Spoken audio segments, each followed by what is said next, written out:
Good morning, everyone.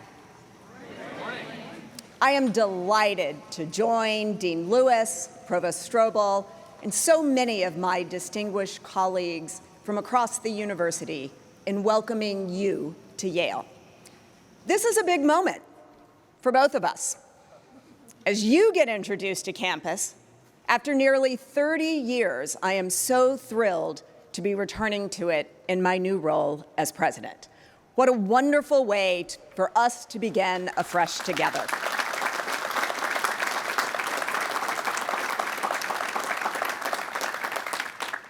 I would also like to acknowledge your loved ones, family members, friends, and supporters in attendance.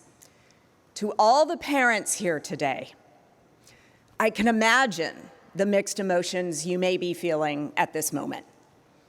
Having dropped off my second and last to leave the nest only 2 years ago, I remember well the immense feeling of pride mingled with sadness for how much I was going to miss her. So I want to thank you for entrusting your children to Yale.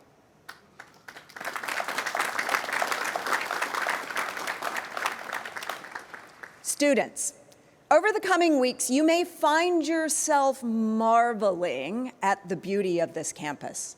I know I did.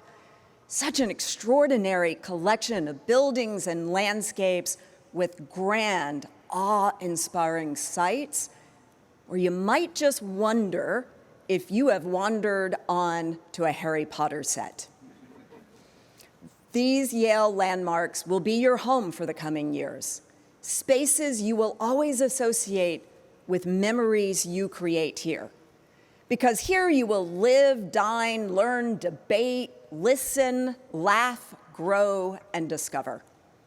You will sit in classrooms and work in laboratories to explore subjects from the structure of a cell to the vastness of the cosmos, from the history of nations to the literary contributions of a single writer, from how our bodies function to the inner workings of our mind. And your education will extend well beyond the classroom to so many iconic places, including Yale's extraordinary museums and libraries, such as Sterling Memorial behind me. By the time you leave here, you will have developed a very personal association with the places and spaces at Yale.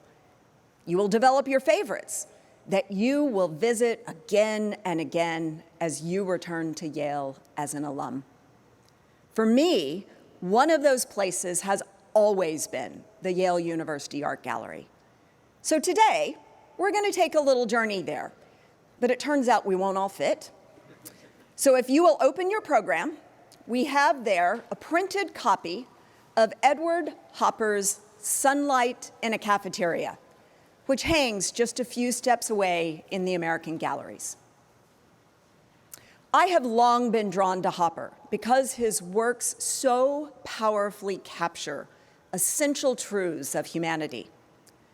In this painting, two individuals are seated in a New York cafe as the harsh morning sun enters at a steep angle through large plate glass windows. Though separated by only a short distance from one another, they appear miles apart. The acrid color, the slashing diagonal created by sunlight, and the eerie stillness leave us with a feeling of discomfort. We feel their sense of isolation and loneliness. Perhaps like me, when you look at this painting, you are reminded of an experience from your own life. I know I can remember times when I entered a dining hall or went to a party, and even though there were many people there, because I knew no one, I still felt alone. This is an experience shared by many. In fact, we know that college students report feeling lonely at times. After all, most of you probably do not yet know many others here. For context, Hopper's evocation of modern loneliness captured mid-20th century New York at a time when most Americans had moved to cities, leaving their small town communities behind. And just months after Hopper completed this painting in the late 50s, the field of psychology first raised awareness of the very modern problem of loneliness. Over the next half-century, social connections would continue to fracture and fray, to the point where yours is now said to be a generation of loneliness. Surgeon General Vivek Murthy, the Yale alumnus who spoke at this year's Class Day ceremony, warns that social disconnection represents an alarming risk to our well-being, associated with greater risk of depression and anxiety. Here on this campus, Yale students say that mental health is the most pressing challenge. Too often, the ways we connect are through technology and social media. But likes and retweets are poor substitutes for real interaction. For society, loneliness and isolation can provide fertile ground for division, even extremism to take root and flourish. Philosopher Hannah Arendt, who taught here as a fellow and would later receive an honorary Yale degree, articulated that risk in her book, The Origins of Totalitarianism.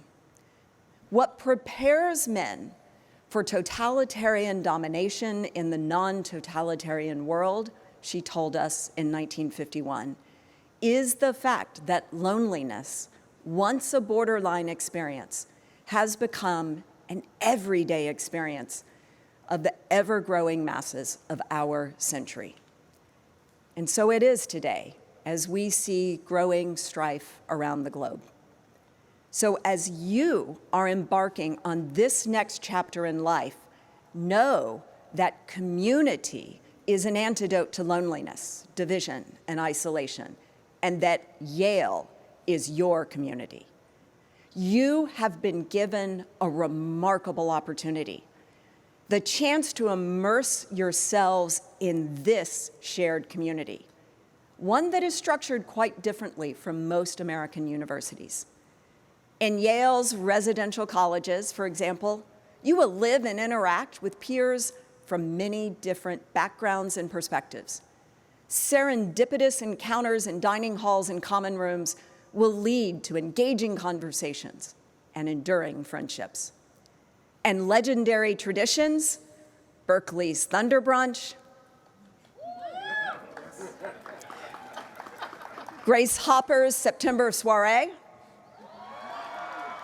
and Timothy Dwight's Chubb Lecture, to name only a few, strengthen the bonds of community and exemplify why our residential college system is one of the great glories of the Yale undergraduate experience.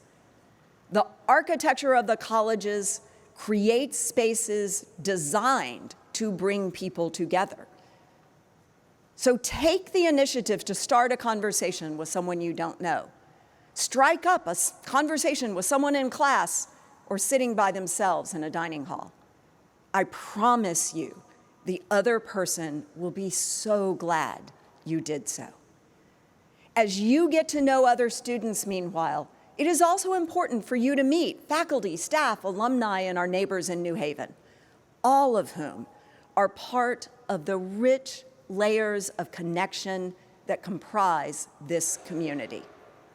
We can do so, for example, through Dwight Hall, the only nonprofit umbrella campus volunteer organization run entirely by students. And 2/3 of our undergraduates participate in service activities.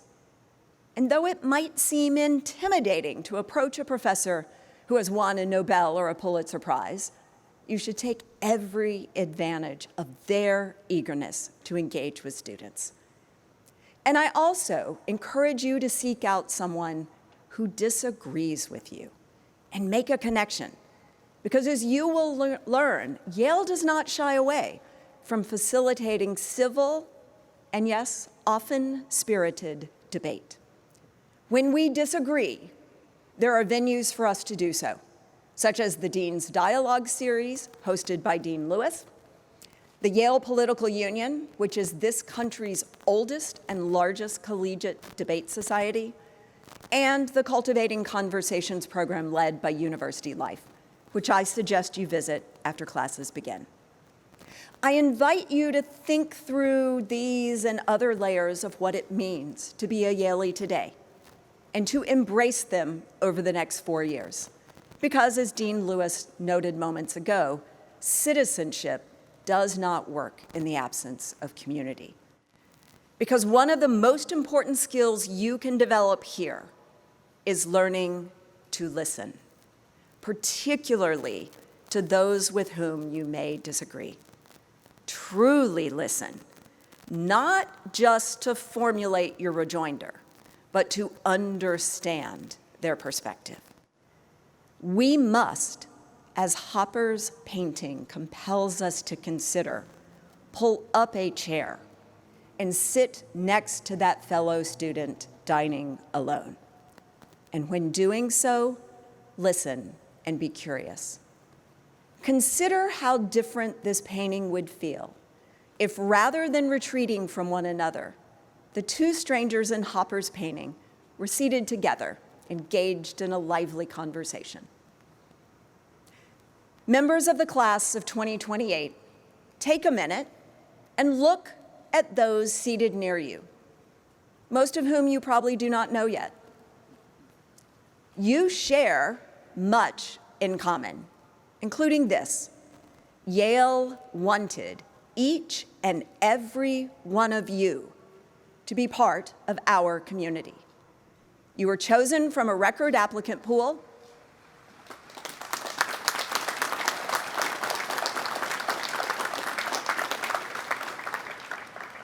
Because you bring something unique to this place. But your uniqueness, naturally, is going to be distinct from somebody else's. This campus is formed very deliberately of people who are diverse, radically so, perhaps, from one another. Your charge, then, while you are here, is to start your interactions from an understanding of your shared humanity, from a place of mutual understanding that we are all part of this community. Indeed, you would do well to remember the words of retired Supreme Court Justice Stephen Breyer, who received an honorary Yale degree earlier this year. Listen to what other people say. Because if you talk long enough, you'll discover they say something you actually agree with. And then what you say is, let's work with that.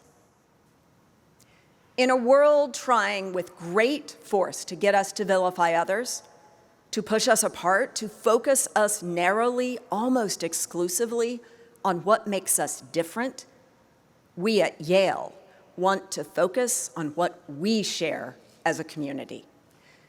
A community that doesn't end in 4 years' time, because then you will join the vast Yale alumni network of which you will always be a part. Perhaps that is why the late George Pearson, an official historian of Yale, memorably observed that our university is at once a tradition, a company of scholars, a society of friends. For Yalies, in other words, the great bounty of higher education lies not only in the knowledge you will gain, but also in the bonds you will form. In what you will learn, of course, but no less in who you will encounter, in who you will become along the way. So today, it gives me great pleasure to welcome you to a place of both scholarship and friendship. It gives me great pleasure to welcome you to Yale. Thank you.